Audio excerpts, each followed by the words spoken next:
유산의 절반은 큰 며느리 이수진에게.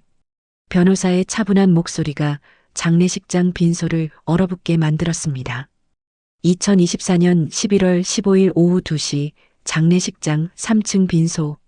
검은 상복을 입은 사람들 사이로 차가운 침묵이 흘렀다. 창밖으로는 가을비가 소리 없이 내렸고 실내는 국화향과 향 냄새가 뒤섞여 있었다. 에어컨 바람이 차갑게 목덜미를 스치고 지나갔다. 50대 중반의 변호사가 검은 가죽 서류 가방에서 유언장을 꺼내 천천히 펼쳤다. 그의 손끝이 흰 종이 위를 짚었다. 변호사가 유언장을 천천히 접으며 말했다. 고인 강옥분 어르신의 유언에 따라 전 재산 총 4억 3천만 원 중 절반인 2억 1,500만 원은 큰손자 며느리 이수진 씨에게 상속됩니다. 시어머니 최정희가 벌떡 일어섰다.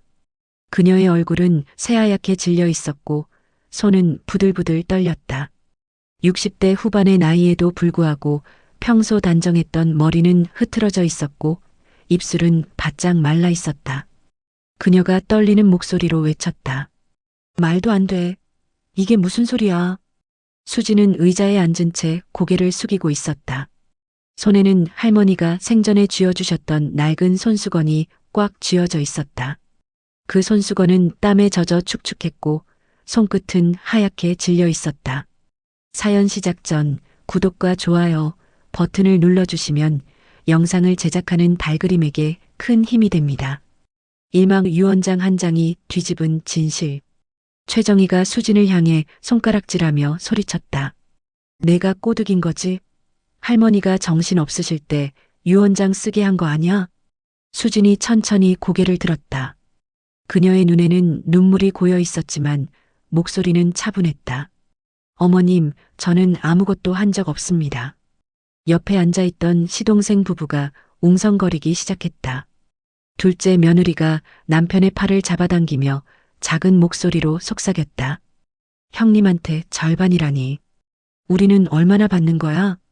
셋째 아들 박민철이 앞으로 몸을 기울이며 변호사에게 물었다. 그럼 저희는요? 변호사가 다시 입을 열었다. 나머지 절반은 세 아들에게 균등하게 나누어집니다. 박민석 씨, 박민수 씨, 박민철 씨 각각 7,100만 원씩입니다. 최정희가 비틀거리며 의자를 붙잡았다. 그녀의 입술은 파랗게 질려 있었다. 손에 쥔 흰색 손수건이 구겨져 있었고 이마에는 식은 땀이 송글송글 맺혀 있었다. 남편 박민석이 일어나 아내 수진의 어깨에 손을 얹었다. 그의 손도 미세하게 떨리고 있었다. 42년을 살아오면서 어머니 앞에서 한 번도 큰 소리를 내본 적 없는 그였다. 최정희가 변호사를 향해 다가서며 말했다. 이건 법적으로 무효야. 당장 고소할 거야. 내 변호사한테 연락해서 소송 걸겠어. 변호사가 서류를 정리하며 침착하게 대답했다. 유언장은 2024년 5월 3일 고인께서 의식이 명료하신 상태에서 공증인 입회하에 작성하셨습니다. 서명과 도장, 지문까지 모두 확인되었고 법적으로 아무 문제 없습니다. 빈소 한쪽 구석에 앉아있던 친척 어른 하나가 작게 혀를 찼다. 사람들의 시선이 수진에게 쏠렸다. 호기심 반, 질투 반, 경계 반. 그 시선들이 수진의 등을 찔렀다. 수진이 조용히 일어서서 할머니의 영정 사진을 바라보았다. 사진 속 할머니는 따뜻하게 웃고 계셨다. 주름진 손으로 수진의 손을 꼭 잡고 계셨던 그 손길이 아직도 생생했다. 그 순간 수진의 머릿속에 지난 3년간의 기억들이 빠르게 스쳐 지나갔다. 첫 인사 자리에서 들었던 차가운 질문들, 친척 행사에서 홀로 남겨졌던 순간들, 그리고 병원 복도에서 홀로 울었던 밤들. 할머니만이 유일하게 자신을 사람으로 대해주셨다. 최정희가 수진에게 다가와 낮게 으르렁거리듯 말했다. 너 진짜 끝까지 가볼 거야? 내가 가만 안 둘 줄 알아. 수진이 시어머니를 똑바로 쳐다보며 대답했다. 어머님, 한 가지만 말씀드리겠습니다. 어머님은 법적으로 상속권자가 아니십니다. 빈소 안이 다시 한번 얼어붙었다. 최정희의 얼굴이 새빨갛게 달아올랐다. 목에 핏줄이 붉어져 나왔고 두 손이 주먹으로 말려 들어갔다. 그녀가 손을 들어 올렸지만 민석이 재빠르게 어머니의 팔을 붙잡았다. 민석이 단호하게 말했다. 어머니, 그만하세요. 여기가 어디라고 그러세요? 최정희가 아들의 손을 뿌리치며 비명처럼 외쳤다. 너희 둘이 짜고 한 거구나. 내 자식이 날 배신해? 내가 너 키운 게 이러려고 키웠어? 밖에서는 여전히 가을비가 내리고 있었다. 장례식장 복도를 지나가는 사람들이 빈소 안의 소란을 힐끗힐끗 쳐다보았다. 누군가 작게 쑥덕거리는 소리가 들렸다. 둘째 아들 박민수가 조용히 일어서며 말했다. 어머니, 일단 진정하시고 나중에 얘기하시죠. 하지만 최정희는 듣지 않았다. 그녀의 눈에는 분노와 함께 다른 감정이 섞여 있었다. 두려움, 절박함, 그리고 숨기고 싶은 무언가가 있었다.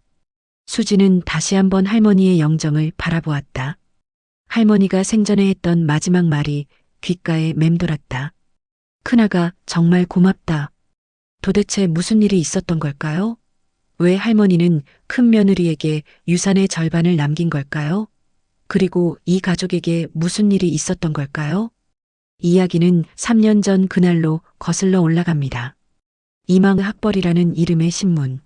3년 전 2021년 9월 18일 수진이 처음 시댁 대문을 넘었던 그날은 맑고 화창한 토요일이었다. 하늘은 높고 푸르렀고 가을바람은 따뜻했다. 하지만 수진의 손은 차갑게 식어 있었다. 민석이 수진의 손을 꼭 잡으며 말했다. 괜찮아. 우리 어머니 좋은 분이야. 수진이 작게 고개를 끄덕였다. 하지만 그녀의 심장은 빠르게 뛰고 있었다. 손에 든 과일 선물 상자가 점점 무거워지는 것 같았다. 시댁은 수도권 외곽의 전원주택 단지에 있었다. 깔끔하게 정돈된 정원, 2층 규모의 벽돌집, 현관 앞에 주차된 검은색 수익차. 수진이 월세 45만 원짜리 원룸에서 살던 것과는 완전히 다른 세계였다. 초인종을 누르자 곧 현관문이 열렸다. 60대 중반으로 보이는 여성이 나타났다. 단정한 회색 투피스에 진주 목걸이를 한 최정희였다. 그녀의 시선이 수진을 위아래로 훑었다. 최정희가 억지로 웃으며 말했다. 어서 와요. 들어오세요. 거실은 넓고 밝았다. 천장이 높았고 대리석 바닥이 빛을 반사했다. 가죽 소파에는 이미 민석의 동생들이 앉아 있었다. 둘째 부부와 셋째 부부였다. 둘째 며느리가 일어서며 인사했다. 안녕하세요, 형님. 수진이 90도로 허리를 숙이며 대답했다. 안녕하세요. 이수진이라고 합니다. 잘 부탁드려요. 모두가 소파에 둘러앉았다. 최정희가 차를 내오며 본격적인 질문을 시작했다. 수진 씨, 나이가 어떻게 되죠? 수진이 공손하게 대답했다. 37입니다, 어머님. 최정희가 고개를 끄덕이며 다음 질문을 던졌다. 학교는 어디 나왔어요? 수진의 손이 무릎 위에서 꽉 쥐어졌다. 예상했던 질문이었다. 하지만 막상 듣고 나니 목이 메었다. 고등학교 졸업했습니다. 거실에 짧은 침묵이 흘렀다. 2초, 3초. 그 침묵이 수진에게는 영원처럼 느껴졌다. 셋째 아들 박민철이 눈썹을 치켜올리며 물었다. 대학은 안 가셨어요? 수진이 고개를 저었다. 집안 형편이 어려워서 고등학교 졸업하고 바로 취업했습니다. 둘째 며느리가 작게 하는 소리를 냈다. 그 소리에는 놀람과 함께 미묘한 우월감이 섞여 있었다. 최정희가 차를 홀짝이며 물었다. 그럼 지금 어디서 일해요? 수진이 대답했다. 무역회사 관리 업무하고 있습니다. 최정희가 다시 물었다. 무역회사라? 규모가 어느 정도 되는 곳이에요? 수진이 조심스럽게 말했다. 중소기업입니다. 직원이 10명 정도 되는 회사예요. 최정희의 표정이 미묘하게 굳었다. 그녀는 차를 내려놓으며 말했다. 우리 민석이는 대기업 다니는데 둘째도 공기업, 셋째도 외국계 회사 다니거든요. 며느리들도 다 대학 나왔고 둘째 며느리가 끼어들었다. 저는 이화여대 나왔어요, 형님. 셋째 며느리도 덧붙였다. 저는 숙명여대요. 수진의 얼굴이 붉어졌다. 창피함과 분노가 동시에 치솟았지만 꾹 참았다. 손톱이 손바닥을 파고들었다. 민석이 어머니를 향해 조심스럽게 말했다. 어머니, 사람이 중요한 거죠. 수진이는 정말 성실하고 착한 사람이에요. 최정희가 아들을 쳐다보며 말했다. 그래, 사람이 중요하지. 근데 요즘 세상에 학벌도 무시 못하잖아. 우리 집안 체면도 있고. 수진이 고개를 들어 시어머니를 바라봤다. 최정희의 눈빛에는 명확한 실망이 담겨 있었다. 민석이 다시 말했다. 어머니, 그런 말씀은. 최정희가 손을 들어 아들을 제지했다. 알았어. 내가 선택한 거니까 뭐라 안 할게. 근데 수진 씨. 최정희가 수진을 똑바로 쳐다보며 말했다. 우리 집안 행사도 많고 친척들도 많아요. 앞으로 그런 자리 많이 나가야 할 텐데 괜찮겠어요? 수진이 고개를 끄덕였다. 네, 어머님. 열심히 배우겠습니다. 최정희가 차갑게 웃었다. 배운다고 되는 게 아니에요. 태어날 때부터 몸에 배어 있어야 하는 거거든. 그 순간 수진은 깨달았다. 이 집안에서 자신은 영원히 고졸 며느리로 낙인 찍힐 것이라는 사실을. 아무리 노력해도 아무리 잘해도 그 꼬리표는 떼어낼 수 없을 것 같았다. 민석이 화제를 돌리려 애썼다. 그나저나 할머니는 어디 계세요? 최정희가 대답했다. 안방에서 주무시고 계셔. 연세가 많으시니까 오래 못 앉아 계시거든. 점심 식사 시간이 되자 모두 식탁으로 이동했다. 식탁 위에는 갈비찜, 생선구이, 잡채, 나물 반찬들이 가득했다. 수진이 평소에는 절대 먹을 수 없는 음식들이었다. 식사 중에도 질문은 계속됐다. 수진의 부모님 직업, 형제는 몇 명인지, 어디 살고 있는지, 마치 신원 조회를 하는 것 같았다. 둘째 아들 박민수가 물었다. 형수님, 아버님은 뭐 하시는 분이에요? 수진이 대답했다. 공장에서 일하셨는데 작년에 돌아가셨어요. 셋째 며느리가 작게 어머 하고 말했다. 최정희가 물었다. 어머니는요? 수진이 조용히 말했다. 어머니는 식당에서 일하세요. 식탁 위로 다시 침묵이 흘렀다. 수저 소리만 땡그랑 울렸다. 식사를 마치고 다시 거실로 돌아왔을 때 안방 문이 열렸다. 지팡이를 짚은 할머니가 천천히 걸어 나왔다. 80대 중반으로 보이는 강옥분이었다. 할머니가 수진을 보자 환하게 웃었다. 어머, 큰아가가 왔구나. 할머니가 수진에게 다가와 손을 잡았다. 그 손은 주름투성이었지만 따뜻했다. 할머니가 수진의 손을 꼭 쥐며 말했다. 참 고운 아가씨네. 우리 민석이 복 많이 받았구먼. 수진의 눈에 눈물이 맺혔다. 오늘 처음으로 듣는 따뜻한 말이었다. 할머니가 최정희를 쳐다보며 말했다. 정희야, 큰아가한테 잘해라. 사람이 이렇게 착하게 생겼는데. 최정희가 어색하게 웃으며 대답했다. 네, 어머니. 할머니가 수진의 손을 놓지 않고 소파에 함께 앉았다. 그리고 작게 속삭였다. 큰아가, 우리 민석이 잘 부탁해요. 수진이 고개를 끄덕이며 대답했다. 네, 할머님. 걱정 마세요. 그날 저녁 집으로 돌아가는 차 안에서 수진은 창밖만 바라봤다. 민석이 조심스럽게 물었다. 미안해. 어머니가 좀 그러셨지? 수진이 작게 웃으며 대답했다. 괜찮아. 이해해. 하지만 괜찮지 않았다. 전혀 괜찮지 않았다. 수진의 가슴 한쪽에는 차가운 돌멩이 하나가 박혀 있었다. 그 돌멩이는 앞으로 3년 동안 점점 더 무거워질 것이었다. 산막 보이지 않는 벽. 결혼 6개월 후 2022년 3월 수진과 민석은 작은 아파트에 신혼집을 꾸렸다. 25평 전세였다. 민석의 월급과 수진의 월급을 합쳐서 간신히 대출을 받아 구한 집이었다. 시댁과는 차로 30분 거리였다. 가깝다면 가까운, 멀다면 먼 거리였다. 어느 일요일 오후 수진의 휴대폰이 울렸다. 민석이었다. 민석이 조심스러운 목소리로 말했다. 여보, 오늘 셋째 결혼식이래. 어머니가 방금 연락 오셨어. 수진이 놀라서 물었다. 오늘? 왜 이제 말씀하셔? 민석이 난처한 목소리로 대답했다. 나도 방금 알았어. 어머니가 깜빡하셨나 봐.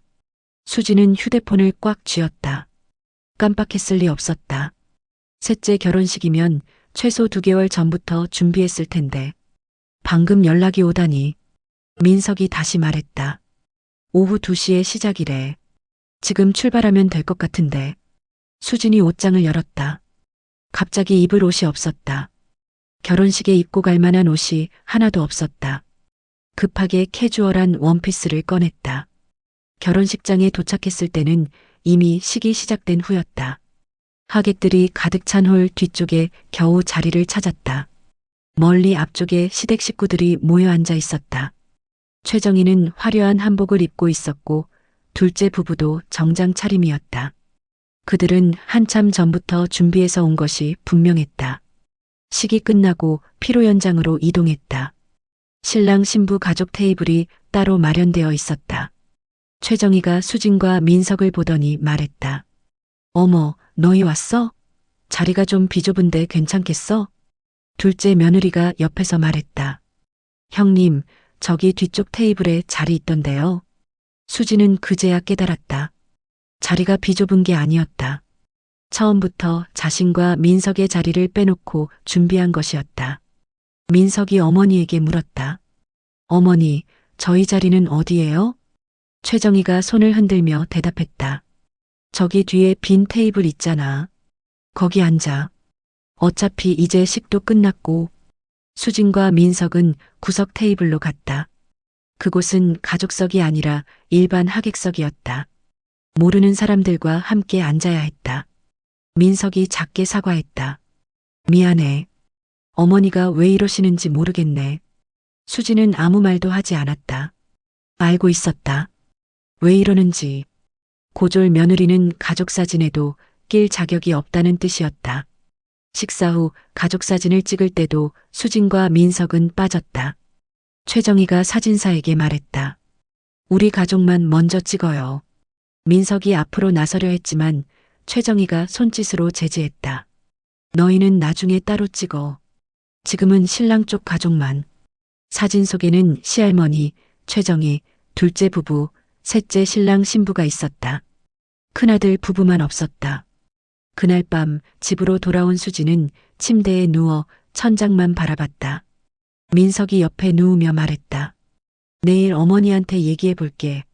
오늘은 너무 심했어. 수진이 고개를 저었다. 괜찮아. 말해봐야 소용없어. 하지만 괜찮지 않았다. 그로부터 2주 후 또 다른 일이 벌어졌다. 시댁에서 친척 모임이 있었다. 최정희의 고모 회갑 잔치였다. 이번에는 수진에게 연락조차 오지 않았다. 민석이 어머니에게 전화를 걸어 물었다. 어머니, 고모님 회갑 잔치 언제예요? 수진이랑 같이 갈게요. 최정희가 전화 너머로 대답했다. 아, 그거 이번 주 토요일인데. 수진 씨는 안 와도 돼. 자리가 부족해서. 민석이 당황해서 말했다. 어머니, 그래도 저희는 가야죠. 최정희가 차갑게 말했다. 민석아, 너는 와. 근데 수진 씨는 그냥 집에 있어. 친척들 많이 오는데 복잡할 것 같아서. 전화를 끄는 민석의 얼굴이 굳어 있었다. 그는 수진을 바라보며 말했다. 미안해. 내가 어머니한테 다시 얘기해 볼게. 수진이 쓰게 웃으며 대답했다. 됐어. 당신 혼자 가. 나는 괜찮으니까. 그날 토요일 민석은 혼자 시댁에 갔다. 수진은 빈집에 혼자 남았다. 텔레비전을 켰지만 아무것도 보이지 않았다. 친척 모임 사진이 단체 채팅방에 올라왔다. 시댁 식구들이 모두 모여 환하게 웃고 있었다. 민석도 그 사진 속에 있었다. 큰 며느리만 없었다. 하지만 그날 예상치 못한 일이 벌어졌다. 다음 날 일요일 아침 수진의 휴대폰이 울렸다. 시할머니였다. 할머니가 전화 너머로 말했다. 큰아가? 나 할머니야. 수진이 놀라서 대답했다. 네, 할머님. 안녕하세요. 할머니가 물었다. 어제 고모 회갑 잔치에 왜 안 왔어? 수진이 말문이 막혔다. 뭐라고 대답해야 할지 몰랐다. 할머니가 다시 말했다. 어제 민석이만 왔더라고. 내가 정희한테 물어봤더니 큰아가가 아프다고 하던데 괜찮아? 수진의 눈에서 눈물이 흘러내렸다. 아프다고 거짓말까지 한 것이었다. 수진이 떨리는 목소리로 대답했다. 괜찮습니다, 할머님. 걱정 마세요. 할머니가 한숨을 쉬며 말했다. 큰아가, 우리 집에 한번 놀러와. 내가 맛있는 거 해줄게. 수진이 코를 훌쩍이며 대답했다. 네, 할머님. 조만간 뵈러 갈게요. 전화를 끊고 수진은 한참을 울었다. 할머니만이 자신을 걱정해 주셨다. 시댁 식구 중에 단 한 명. 일주일 후 수진은 혼자 시댁을 찾아갔다. 평일 오후였다. 최정희는 집에 없었고 할머니만 계셨다. 할머니가 수진을 보자마자 손을 잡았다. 어머, 큰아가. 기다렸어. 할머니는 수진을 안방으로 데려갔다. 작은 상을 차려놓고 두 사람이 마주 앉았다. 할머니가 직접 끓인 미역국과 반찬들이었다. 할머니가 수진의 그릇에 밥을 떠주며 말했다. 많이 먹어. 요즘 너무 말랐더라.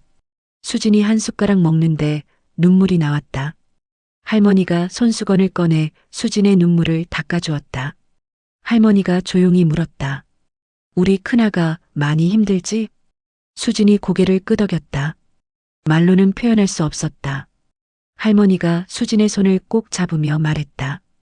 정희가 너한테 심하게 구는 거 나도 알아. 근데 큰아가 너무 마음 상하지 마. 정희가 원래 학벌 같은 거에 집착이 심한 사람이야.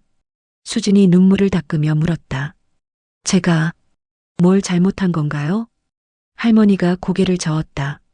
아니야. 큰아가는 아무것도 잘못한 게 없어. 그냥 정희가 세상을 그렇게 보는 거지. 할머니 눈에는 큰아가가 제일 착하고 좋은데. 할머니가 방 안쪽 서랍을 열어 봉투 하나를 꺼냈다. 그 안에는 50만 원이 들어 있었다. 할머니가 봉투를 수진의 손에 쥐어주며 말했다. 이거 큰아가 용돈이야. 필요한 거 있으면 사. 수진이 깜짝 놀라 손을 저었다. 안 돼요, 할머님. 이건 받을 수 없어요. 할머니가 수진의 손을 꽉 잡았다. 받아. 할머니가 큰아가한테 주고 싶어서 주는 거야. 나 혼자 쓸 돈도 많은데 뭐. 수진은 결국 받았다. 그리고 할머니의 품에 안겨 한참을 울었다. 할머니가 수진의 등을 토닥이며 말했다. 우리 큰아가 힘내. 세상이 다 너를 무시해도 할머니는 큰아가 편이야. 그날 이후 수진은 한 달에 한 번씩 할머니를 찾아뵈었다. 항상 최정희가 없는 시간을 골라서 갔다. 할머니는 매번 수진을 반갑게 맞아주셨고 맛있는 음식을 해주셨고 용돈을 쥐어주셨다. 그리고 무엇보다 수진을 한 명의 사람으로 대해주셨다. 수진에게 할머니는 시댁에서 유일한 빛이었다. 사망 할머니의 사랑, 그리고 질투. 결혼 1년 후 2022년 9월 추석이 다가왔다. 시댁에서 대대적인 가족 모임이 열렸다. 최정희의 친척들까지 모두 모였다. 30명이 넘는 사람들이었다. 수진은 아침 6시부터 부엌에서 일했다. 전을 부치고 나무를 묻히고 과일을 깎았다. 손은 기름에 절고 등은 끊어질 것 같았다. 둘째 며느리와 셋째 며느리도 함께 일했지만 그들은 주로 간단한 일만 했다. 전을 부치는 것, 뜨거운 기름을 다루는 것, 무거운 냄비를 옮기는 것은 모두 수진의 몫이었다. 최정희가 부엌에 들어와 지시했다. 수진 씨, 전 더 부쳐. 사람이 많으니까. 수진이 대답했다. 네, 어머님. 오전 11시 손님들이 도착하기 시작했다. 최정희의 언니, 동생, 조카들이었다. 최정희가 거실에서 자랑스럽게 말했다. 우리 둘째 며느리는 이화여대 나왔어요. 지금 대학병원에서 간호사로 일하고 있고, 셋째 며느리는 숙명여대 나왔고 외국계 회사 다녀요. 친척 어른 하나가 물었다. 큰 며느리는요? 최정희의 표정이 순간 굳었다. 그녀는 차를 한 모금 마시며 대답했다. 큰 며느리는 고등학교 나왔어요. 지금 작은 회사 다니고 있고 그 말에 담긴 냉담함이 거실을 스쳤다. 친척들이 조용히 고개를 끄덕였다. 더 이상 큰 며느리에 대한 질문은 없었다. 점심 식사가 시작됐다. 큰 상에 음식이 가득 차려졌다. 수진이 부친 전, 무친 나물, 끓인 국이었다. 할머니가 거실로 천천히 걸어 나오셨다. 지팡이를 짚고 계셨지만 눈빛만큼은 또렷했다. 할머니가 수진을 보자마자 환하게 웃었다. 큰아가 고생 많았구나. 할머니가 수진의 손을 잡고 상 앞에 함께 앉았다. 그리고 직접 수진의 그릇에 음식을 담아주었다.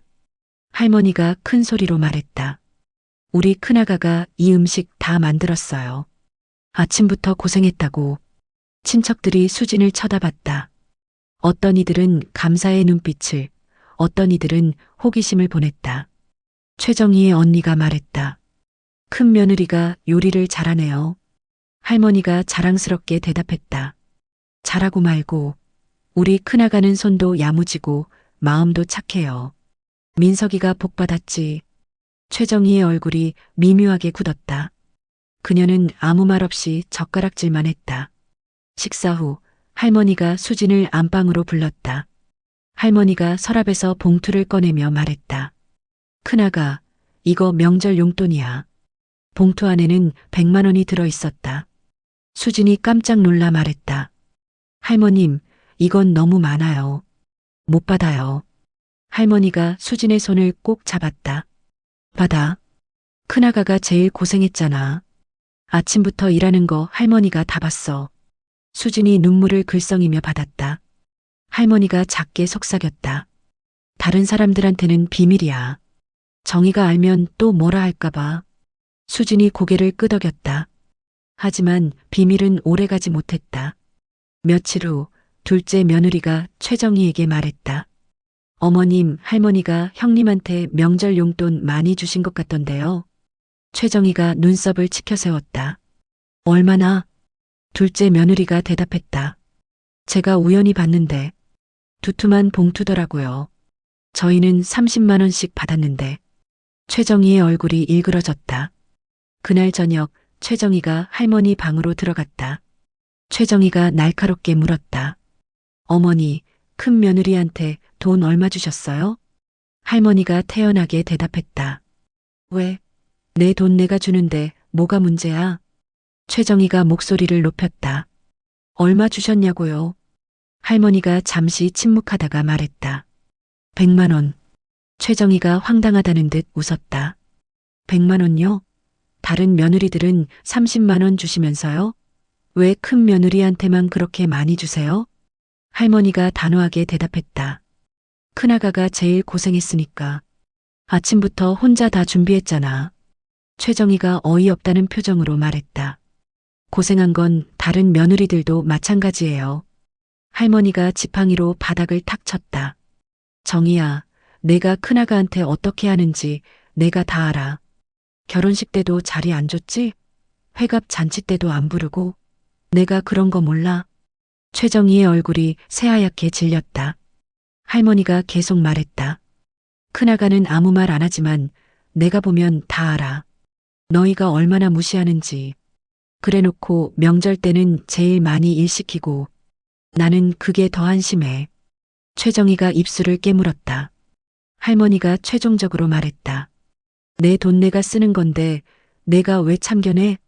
큰아가한테 주고 싶으면 더 줄 거야. 최정희가 방을 나가며 문을 쾅 닫았다. 그날 밤 최정희는 남편에게 불평했다. 어머니가 큰 며느리만 편애하셔. 100만 원씩이나 주시고 다른 며느리들은 서운해할 텐데. 남편이 신문을 보며 대답했다. 어머니 하시는 거 내버려둬.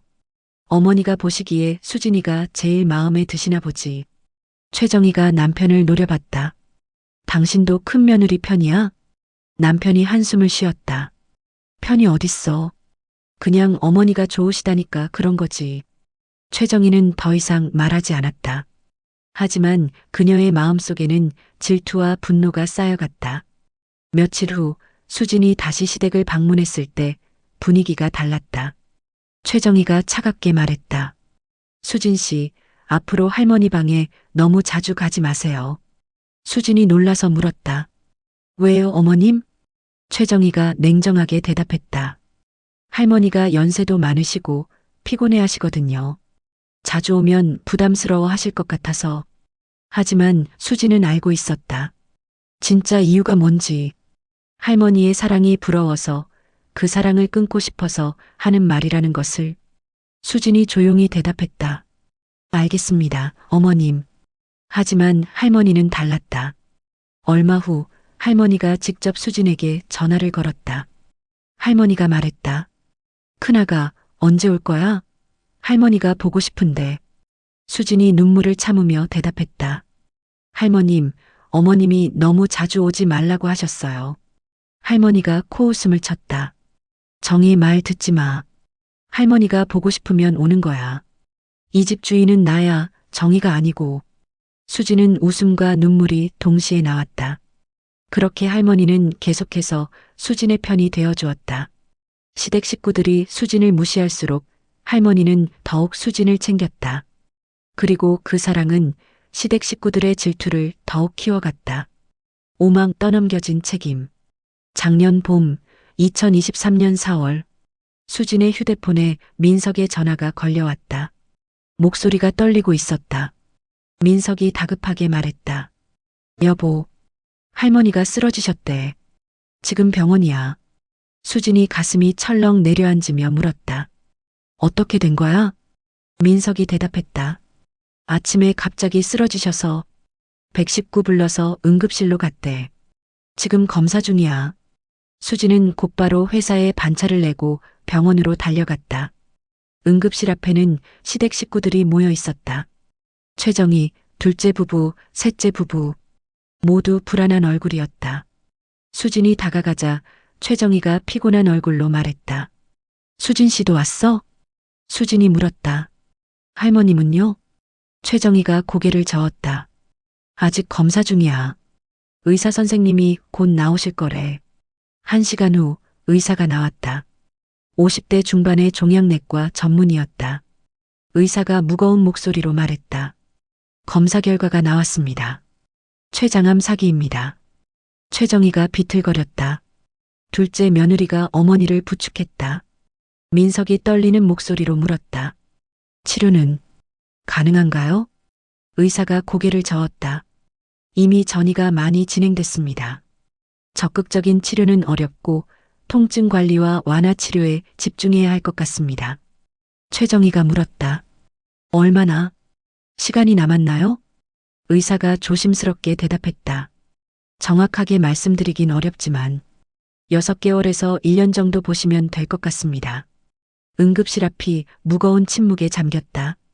일주일 후 할머니는 입원했다. 5인실 병실이었다. 침대 옆에는 각종 의료 장비가 놓여 있었고 링거가 할머니의 팔에 꽂혀 있었다. 할머니는 많이 야위어 있었다. 한 달 사이에 10kg이 빠졌다고 했다. 얼굴은 누렇게 뜨고 눈은 깊이 들어가 있었다. 그날 저녁 시댁 식구들이 병원 옆 카페에 모였다. 가족회의였다. 최정희가 입을 열었다. 할머니 간병을 어떻게 할지 얘기해야 할 것 같아. 둘째 아들 박민수가 말했다. 병원에 간병인 쓰는 게 어때요? 우리가 다 직장인인데 간병은 힘들잖아요. 최정희가 고개를 저었다. 간병인 비용이 하루에 15만 원이야. 한 달이면 450만 원이고 6개월이면 2,700만 원이 넘어. 셋째 아들 박민철이 말했다. 그래도 어쩔 수 없죠. 우리가 직접 할 순 없잖아요. 최정희가 한숨을 쉬며 말했다. 돈도 문제지만 할머니가 가족이 곁에 있는 걸 원하실 것 같아. 간병인은 그냥 일만 하잖아. 침묵이 흘렀다. 아무도 먼저 나서지 않았다. 최정희가 민석을 쳐다봤다. 그리고 천천히 말했다. 민석아, 수진이가 재택근무 가능하다고 했지? 민석이 당황해서 대답했다. 네, 그렇긴 한데요. 최정희가 계속 말했다. 그럼 수진이가 할머니 간병하면 어떨까? 회사 일도 하면서 병원에서 지낼 수 있잖아. 수진이 눈을 크게 떴다. 민석도 놀란 표정이었다. 민석이 조심스럽게 말했다. 어머니, 그건 너무 힘든 일인데요. 최정희가 아들을 쳐다보며 말했다. 힘들긴 다들 힘들어. 근데 너희가 제일 조건이 괜찮잖아. 둘째는 공기업이라 모시고, 셋째는 외국계라 더 모시고, 둘째 며느리가 거들었다. 맞아요. 저는 병원 근무라 교대 근무 돌아가는데 빠지면 안 돼요. 형님이 재택되시면. 셋째 며느리도 말했다. 형님, 저희도 도와드리고 싶은데 회사 사정이 안 좋아서요. 수지는 아무 말도 할 수 없었다. 모두가 자기만의 이유를 대며 책임을 피하고 있었다. 최정희가 결론을 내렸다. 그럼 수진 씨가 주로 간병하고 우리가 돌아가면서 도와주는 걸로 하자. 괜찮지, 수진 씨? 그것은 질문이 아니었다. 명령이었다. 수진이 고개를 끄덕였다. 네, 제가 할게요. 그날 밤 집으로 돌아온 수진은 민석과 마주 앉았다. 민석이 미안한 표정으로 말했다. 미안해. 어머니가 너무 하시는 것 같아. 내가 다시 얘기해 볼게. 수진이 고개를 저었다. 됐어. 어차피 얘기해봐야 소용없어. 그리고 수진이 잠시 멈췄다가 말을 이었다. 할머님은 내가 지키고 싶어. 할머님이 나한테 잘해주셨잖아. 민석이 아내의 손을 꼭 잡았다. 고마워. 정말 미안하고. 하지만 며칠 후 최악의 일이 벌어졌다. 수진이 회사에 간병 상황을 설명하고 재택근무 연장을 요청했다. 그런데 팀장이 난색을 표했다. 팀장이 말했다. 수진 씨, 재택은 한 달까지만 가능해요. 회사 규정이에요. 수진이 애원했다. 팀장님, 6개월만 부탁드려요. 시할머니가 많이 편찮으셔서. 팀장이 고개를 저었다. 미안해요. 6개월은 제가 결제할 수 있는 범위가 아니에요. 그 정도면 아예 휴직을 하거나 퇴사를 하는 게 낫지 않을까요? 수진의 머릿속이 하얘졌다. 그날 저녁 수진은 최정희에게 전화를 받았다. 최정희가 차가운 목소리로 말했다. 수진 씨, 회사 일 어떻게 됐어? 수진이 조심스럽게 대답했다. 재택이 한 달까지만 가능하대요. 그 이상은 휴직을 하거나. 최정희가 말을 끊었다. 그럼 휴직해. 아니면 그냥 그만둬. 수진이 깜짝 놀라 말했다. 어머님, 그건. 최정희가 단호하게 말했다. 수진 씨, 너 회사가 뭐 그렇게 대단해? 솔직히 중소기업이잖아. 그만둬도 나중에 다시 구할 수 있어. 근데 할머니는? 할머니 시간이 얼마 안 남으셨어. 수진이 입술을 깨물었다. 최정희가 목소리를 높였다. 그리고 말이야, 너 배우고 돈 잘 버는 사람들은 회사 못 그만둬. 공기업이고 외국계고 다 그렇잖아. 근데 너 회사는 그만둬도 별일 아니잖아. 왜 할머니보다 내 직장이 더 중요해? 그 말에 수지는 할 말을 잃었다. 최정희가 마지막으로 말했다.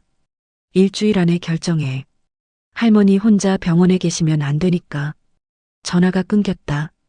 수지는 휴대폰을 내려놓고 한참을 멍하니 앉아 있었다. 눈물이 흘러내렸지만 닦지 않았다. 민석이 퇴근해서 돌아왔을 때 수지는 식탁에 앉아 있었다. 눈은 빨갛게 부어 있었다. 민석이 달려와 아내를 안았다. 무슨 일 있어? 수진이 어머니와의 통화 내용을 말했다. 민석이 분노로 얼굴이 붉어졌다. 어머니가 어떻게 그런 말을 하실 수가 있어? 내가 당장 전화할게. 하지만 수진이 민석의 손을 잡았다. 하지마. 소용없어. 수진이 눈물을 닦으며 말했다. 나 회사 그만둘래. 할머니 간병할게. 민석이 놀라서 물었다. 무슨 소리야? 내가 그 회사 들어가려고 얼마나 노력했는데. 수진이 쓰게 웃었다. 할머니 돌아가시면 평생 후회할 것 같아. 그리고 수진이 잠시 멈췄다가 말했다. 이번 일로 나 시댁이랑 인연 끊을 거야. 할머니만 보내드리고 그 다음엔 2번 다시 안 볼 거야. 민석이 아무 말도 하지 못했다. 수진의 결심은 확고했다. 6만 혼자 버티는 시간. 2023년 5월부터 10월까지 6개월. 수지는 회사에 사직서를 냈다. 12년 동안 다니던 회사였다. 동료들이 아쉬워했지만 수지는 돌아보지 않았다. 병원 생활이 시작됐다. 오전 8시 수지는 병원에 도착했다. 5인실 병실은 이른 아침부터 분주했다. 간호사들이 회진을 돌고 환자들이 신음소리를 냈다. 할머니는 침대에 누워 천천히 숨을 쉬고 있었다. 밤새 잠을 못 주무신 듯 눈 밑에 다크서클이 짙었다. 수진이 할머니의 손을 잡으며 말했다.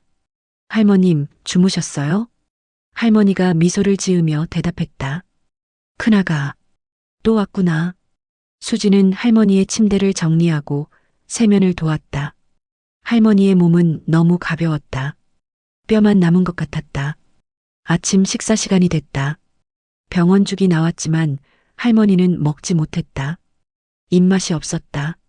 수진이 죽을 떠서 할머니 입에 가져다 댔다. 할머님, 한 숟가락만 드세요. 할머니가 겨우 한 숟가락을 삼키셨다. 그리고 고개를 저었다. 큰아가, 미안해. 못 먹겠어. 수진이 눈물을 참으며 말했다. 괜찮아요, 할머님. 천천히 드세요. 오전 10시 수지는 노트북을 꺼내 일을 시작했다. 프리랜서로 번역 일을 받았다. 한 건당 5만 원에서 10만 원. 생활비를 벌기 위해서였다. 병실 한쪽 구석에 작은 테이블을 놓고 그곳에서 일했다. 할머니가 주무실 때 집중해서 일했고 깨어나시면 곁으로 달려갔다. 오후 1시 점심시간. 할머니는 여전히 식사를 거부했다. 수지는 할머니를 설득하며 한 숟가락, 두 숟가락 떠먹였다. 30분이 걸려 반 그릇을 먹었다. 오후 3시 통증이 찾아왔다. 할머니가 얼굴을 찡그리며 신음했다. 아야, 아파. 수진이 급히 간호사를 불렀다. 간호사가 진통제를 투여했다. 마약성 진통제였다. 몇 분 후 할머니는 조금 나아졌다. 할머니가 수진의 손을 꼭 잡았다. 큰아가, 고맙다. 수진이 눈물을 닦으며 말했다. 괜찮아요, 할머님. 제가 있잖아요. 오후 5시 시댁 식구들이 방문했다. 최정희와 둘째 며느리가 왔다. 30분 동안 앉아있다가 갔다. 최정희는 할머니에게 과일을 놓고 갔지만 할머니는 먹을 수 없었다. 최정희가 수진에게 물었다. 수진 씨, 힘들지 않아? 수진이 대답했다. 괜찮습니다, 어머님. 최정희가 고개를 끄덕이며 말했다. 고생 많아. 우리도 자주 오고 싶은데 바빠서 미안해. 하지만 그들은 다음 날 오지 않았다. 3일에 한 번 30분씩 오는 게 전부였다. 저녁 6시 저녁 식사. 수지는 다시 할머니에게 밥을 떠먹였다. 할머니는 거의 먹지 못했다. 하루 종일 한 공기도 못 드셨다. 밤 9시 할머니는 잠이 들었다. 수지는 병실 한쪽에 놓인 간이 침대에 누웠다. 딱딱하고 좁은 침대였다. 허리가 끊어질 것 같았다. 하지만 수지는 잠들 수 없었다. 할머니의 숨소리를 계속 확인했다. 혹시 이상이 생기면 바로 알아야 했다. 밤 11시 할머니가 깼다. 할머니가 작게 불렀다. 큰아가.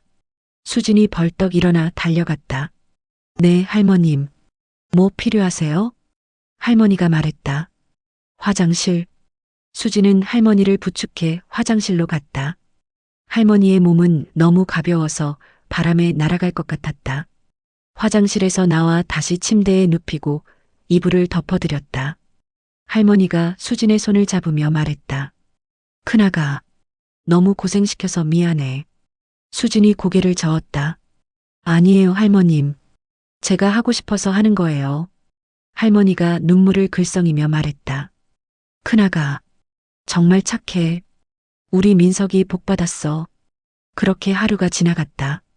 그리고 다음 날도 그 다음 날도 똑같았다. 일주일이 지나고 한 달이 지나고 2달이 지났다. 수지는 하루에 평균 4시간 잠을 잤다. 몸무게는 8kg 빠졌다. 머리카락이 한 움큼씩 빠졌다. 민석이 주말마다 병원에 와서 수진을 교대했다. 하지만 주말이 지나면 다시 수진 혼자였다. 6월 어느 날 수진의 어머니가 병원에 찾아왔다. 어머니가 수진을 보자마자 눈물을 흘렸다. 얘야, 왜 이렇게 됐니? 수진은 너무 야위어 있었다. 눈은 깊이 들어가 있었고 얼굴은 창백했다. 어머니가 수진의 손을 잡으며 말했다. 이제 그만해. 내가 왜 이렇게까지 해야 돼? 수진이 고개를 저었다. 엄마, 괜찮아. 할머니가 나한테 잘해주셨어. 나 이거 끝까지 할 거야. 어머니가 한숨을 쉬며 말했다. 시댁 사람들은 뭐하니? 왜 너 혼자 다 하는 거야? 수진이 쓰게 웃었다. 원래 그런 사람들이야. 나 알아서 할게. 7월 할머니의 상태가 더 나빠졌다. 통증이 심해져서 진통제 투여 횟수가 늘었다. 하루에 6번, 4시간마다 한 번씩. 할머니는 대부분의 시간을 잠으로 보냈다. 의식이 명료한 시간은 하루에 23시간밖에 안 됐다. 어느 날 할머니가 의식이 또렷한 순간에 수진을 불렀다. 할머니가 수진의 손을 꼭 잡으며 말했다. 큰아가. 할머니가 큰아가한테 해줄 게 있어. 수진이 고개를 가로저었다. 할머님, 괜찮으세요? 아무것도 안 해주셔도 돼요. 할머니가 고개를 저었다. 아니야. 할머니가 큰아가한테 꼭 해주고 싶은 게 있어. 나중에 알게 될 거야. 수진은 무슨 말인지 몰랐다. 하지만 할머니의 손을 꼭 잡고 고개를 끄덕였다.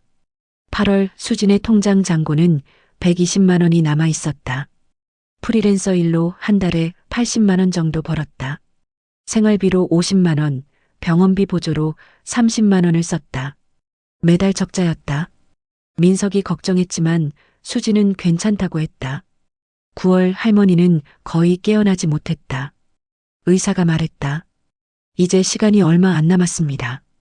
가족분들 부르시는 게 좋겠습니다. 수진은 시댁에 연락했다. 최정희와 시동생들이 병원에 왔다. 하지만 그들은 30분 앉아 있다가 돌아갔다. 최정희가 수진에게 말했다. 수진 씨, 할머니 상태 계속 알려줘. 위급하면 바로 연락하고. 수진은 다시 혼자가 됐다. 10월 초 할머니는 마지막으로 눈을 떴다.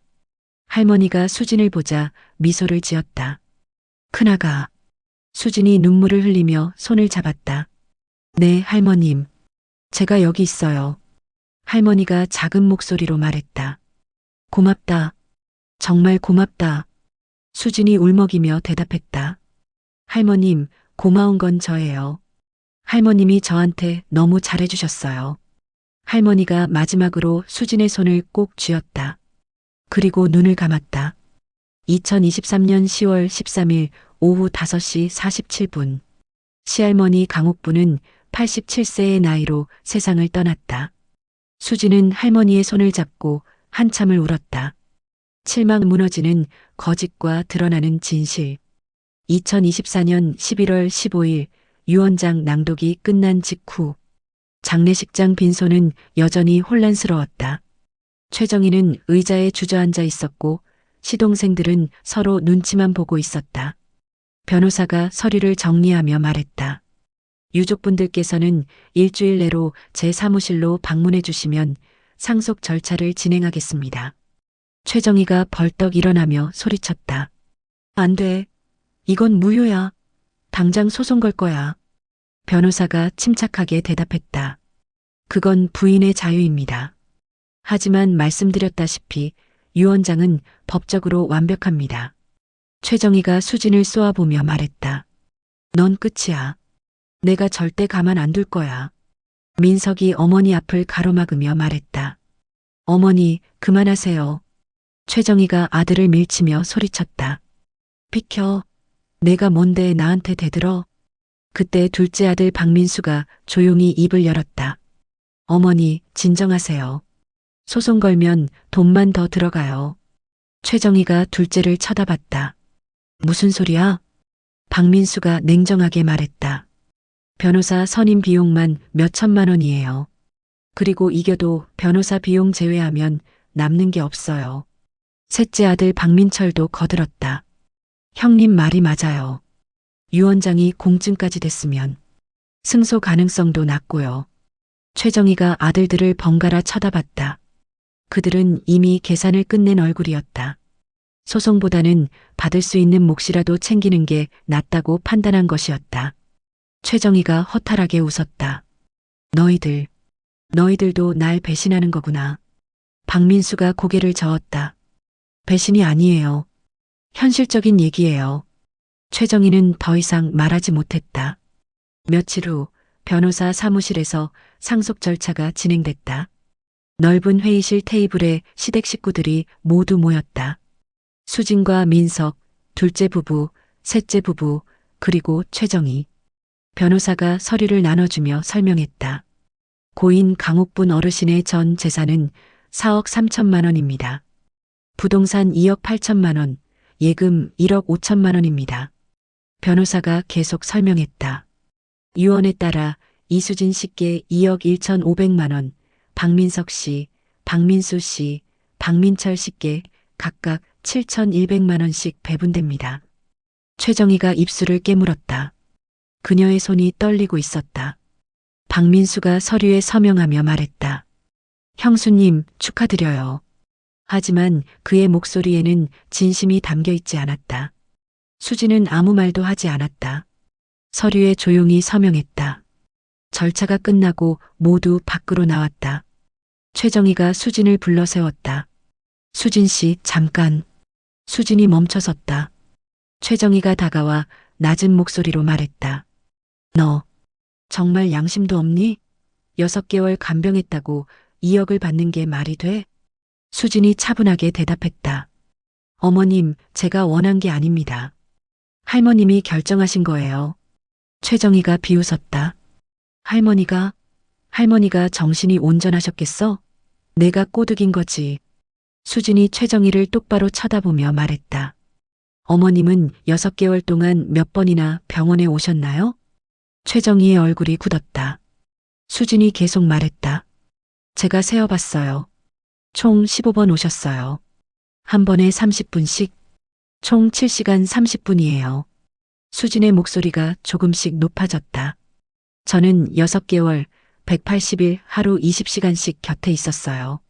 총 3,600시간이에요. 최정희가 할 말을 잃었다. 수진이 마지막으로 말했다. 그리고 어머님, 한 가지 더 말씀드릴게요. 할머님은 5월 3일 유언장을 쓰셨어요. 제가 간병 시작한 건 5월 10일이에요. 그 전에 이미 유언장이 작성됐어요. 최정희의 얼굴이 새하얗게 변했다. 수진이 돌아서서 떠났다. 그날 밤 최정희는 집에서 혼자 앉아 있었다. 남편이 조심스럽게 물었다. 여보, 괜찮아? 최정희가 대답 대신 한숨만 쉬었다. 남편이 다시 물었다. 그나저나, 당신 그거 어떻게 할 거야? 최정희가 고개를 들었다. 뭐? 남편이 조심스럽게 말했다. 박 사장한테 투자한 거 말이야. 최정희의 얼굴이 굳어졌다. 남편이 계속 말했다. 박 사장이 계속 연락 온다며. 원금 2억에 이자까지 하면 2억 5천만 원이라고. 이번 달까지 안 갚으면 법적 조치 취한대. 최정희가 얼굴을 손으로 감쌌다. 남편이 한숨을 쉬며 말했다. 어머니 돌아가시면 유산으로 갚으려고 했던 거 맞지? 그런데 이렇게 되니까. 최정희가 소리쳤다. 닥쳐. 말 꺼내지도 마. 하지만 현실은 냉혹했다. 사실 최정희는 2년 전 지인의 권유로 고수익 투자에 손을 댔다. 부동산 개발 투자라는 명목이었다. 2억 원을 넣으면 1년에 30% 수익을 준다고 했다. 최정희는 시어머니 강옥분의 명의로 대출을 받았다. 할머니 몰래. 할머니는 치매 기운이 조금 있었기에 가능했다. 투자는 실패했다. 업체는 파산했고 돈은 한 푼도 돌려받지 못했다. 최정희는 할머니가 돌아가시면 유산으로 그 빚을 갚으려고 했다. 할머니의 전 재산이 자신에게 올 거라고 확신했다. 하지만 유원장은 그 계획을 완전히 무너뜨렸다. 일주일 후 채권자가 최정희의 집을 찾아왔다. 50대 중반의 남자 박 사장이었다. 박 사장이 거실에 앉아 차를 마시며 말했다. 최 여사님, 이제 기한이 끝났어요. 돈 갚으셔야죠. 최정희가 떨리는 목소리로 말했다. 조금만 더 기다려주세요. 박 사장이 고개를 저었다. 이미 1년을 기다렸어요. 더 이상은 못 기다려요. 이번 주 금요일까지 2억 5천만 원 입금 안 되면 법적 조치 들어갑니다. 최정희가 애원했다. 제발이요. 한 달만 더. 박 사장이 일어서며 말했다. 안 됩니다. 금요일까지 입금하세요. 안 그러면 법원에서 만나요. 박 사장이 나갔다. 최정희는 주저앉았다. 며칠 후 최정희는 아들들에게 돈을 빌려달라고 했다. 둘째 아들 박민수가 난처한 표정으로 말했다. 어머니, 저희도 여유가 없어요. 애들 학원비, 대출 이자. 셋째 아들 박민철도 고개를 저었다. 저도 마찬가지예요. 전세금 빼면 남는 돈이 없어요. 최정희가 큰아들 민석을 쳐다봤다. 민석아, 넌? 민석이 조용히 대답했다. 어머니, 저도 도와드릴 수 없어요. 최정희가 목소리를 높였다. 수진이가 2억 받았잖아. 그 돈으로. 민석이 단호하게 말했다. 그건 수진이 돈이에요. 할머니가 수진이한테 주신 거예요. 최정희가 울먹이며 소리쳤다. 나 내 엄마야. 엄마가 죽게 생겼는데 그렇게 말하는 거야? 민석이 눈을 감았다. 그리고 천천히 말했다. 어머니, 할머니 간병 때 수진이한테 어떻게 하셨는지 기억하세요? 최정희가 입을 다물었다. 민석이 계속 말했다. 너 회사는 그만둬도 돼. 내 직장이 뭐 그렇게 대단해? 그렇게 말씀하셨잖아요. 민석의 목소리가 떨렸다. 수진이가 얼마나 힘들었는지 아세요? 6개월 동안 하루에 4시간 자면서 할머니 돌봤어요. 머리카락 한 움큼씩 빠지고 몸무게 8kg 빠졌어요. 최정희가 고개를 숙였다. 민석이 마지막으로 말했다. 그런데 어머니는 15번, 총 7시간 30분 오셨어요. 그러고도 유산의 절반을 받아야 한다고 생각하세요? 최정희는 아무 말도 하지 못했다. 민석이 일어서며 말했다. 어머니, 앞으로 저희 연락 안 할게요. 수진이가 더 이상 상처받는 걸 보고 싶지 않아요. 민석이 문을 열고 나갔다. 최정희는 그 뒷모습을 멍하니 바라봤다. 결국 최정희는 자신의 집을 담보로 대출을 받아 빚을 갚았다. 이자가 쌓이면서 노후 자금은 완전히 사라졌다. 그로부터 한 달 후 민석과 수진은 시댁과 완전히 연락을 끊었다.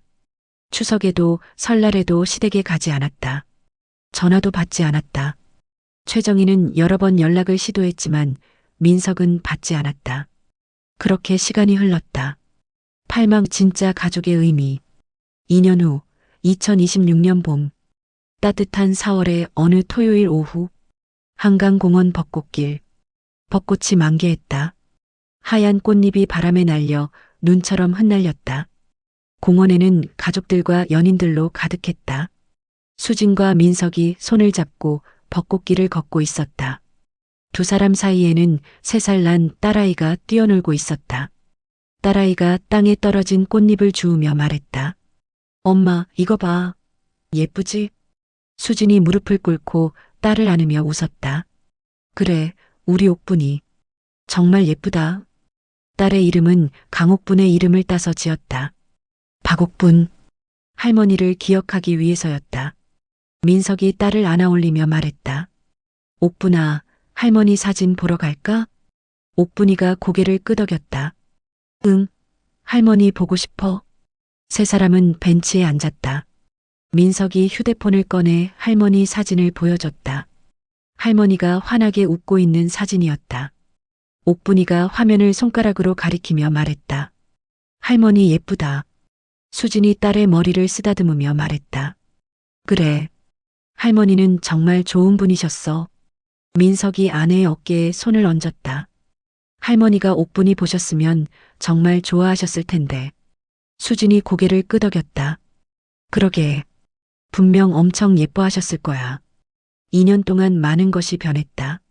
수진은 할머니의 유산으로 작은 카페를 열었다. 동네 주택가에 위치한 아담한 카페였다. 이름은 옥분의 정원이었다. 카페는 할머니를 추억하는 공간이었다. 벽에는 할머니 사진이 걸려 있었고 할머니가 좋아하시던 국화를 키웠다. 수지는 카페를 운영하며 여유로운 삶을 살았다. 아침에는 딸과 함께 시간을 보내고 오후에는 카페에서 일했다. 민석은 여전히 회사를 다녔지만 되도록 일찍 퇴근하려고 노력했다.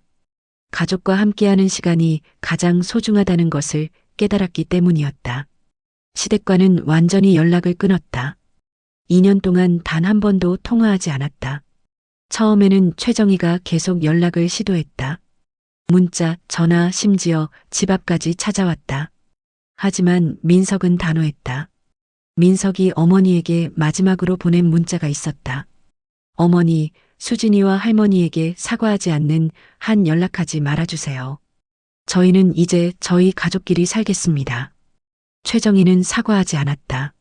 아니, 할 수 없었다. 자존심이 허락하지 않았다. 그렇게 2년이 흘렀다. 공원 벤치에 앉아있던 수진이 문득 말했다. 당신 후회 안 해? 민석이 고개를 갸우뚱했다. 뭘? 수진이 조용히 말했다.